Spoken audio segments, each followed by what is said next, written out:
पसंत आहे, त्यामुळे वाटवडिलांचे तुम्ही नाव जरूर द्या आणि कर्जमाफी कर्ज वसुली योजना राबवा, याचा मी या ठिकाणी स्पष्ट शब्दामध्ये धिक्कार करतोय।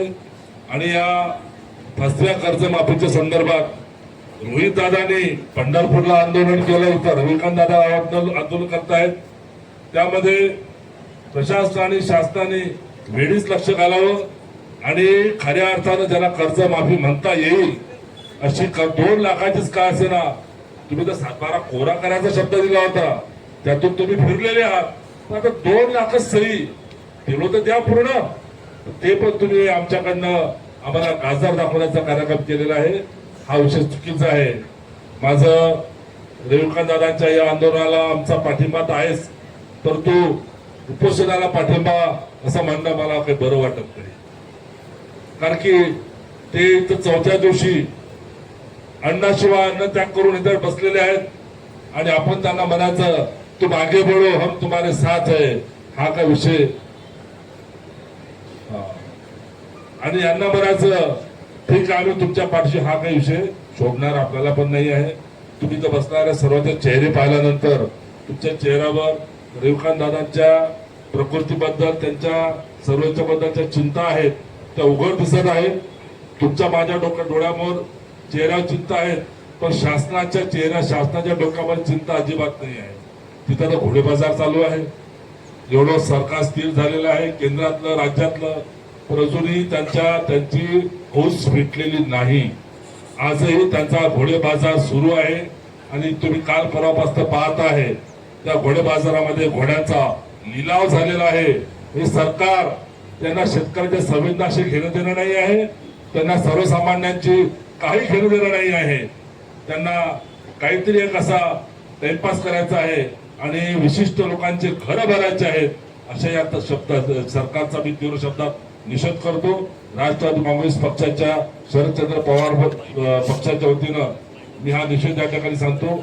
रविकांत दादाला माझं एकच म्हणणं आहे, यांना निगरगट्ट प्रशासनासाठी आपला स्वतःचा जीव स्वतःचा देह हा झिजवण्यापेक्षा यांना कुठेतरी आपल्याला आता रस्त्यावर आडवं पकडायची वेळ आलेली आहे, त्यांचे रस्ते बंद करायची वेळ आलेली आहे। उपाशी मारायचं असेल तर त्यांना मारलं गेलं पाहिजे, आपल्याला कोशिश केल्यापेक्षा ही माझी त्यांना विनंती राहणार आहे। आणि पूर्ण यांच्या आंदोलनाला आमचा सर्वांचा बिलकुल मनापासून पाठिंबा। शेतकऱ्यांच्या कर्जमाफी संदर्भात व पीक विम्याच्या संदर्भात आपल्या जिल्ह्यातील शेतकऱ्यांप्रती प्रचंड आस्था असणारे रवी भाऊ या ठिकाणी आज 4था दिवस त्यांचा निघालेला आहे।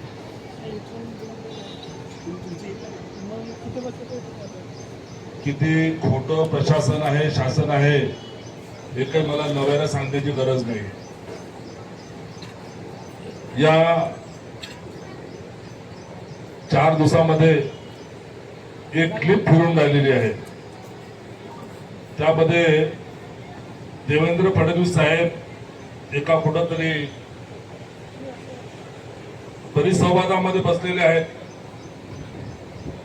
आणि त्या ठिकाणी त्यांनी जाहीरपणानं त्या क्लिप मध्ये स्पष्ट बोलतायत की ज्या वेळेला आम्ही निवडणुका एखादा हाराची परिस्थिती राहते त्यावेळेला लोकांना जाहीरनाम्यामध्ये अव्वाच्या सव्वा आम्हाला लोकांना आश्वासन द्यावं लागतं, एरवी आमचं सरकार येणार नाही आहे, आलं तर आलं असं करून टाइमपास करायचा, अशा टाईपची त्यांची ती भाषा होती।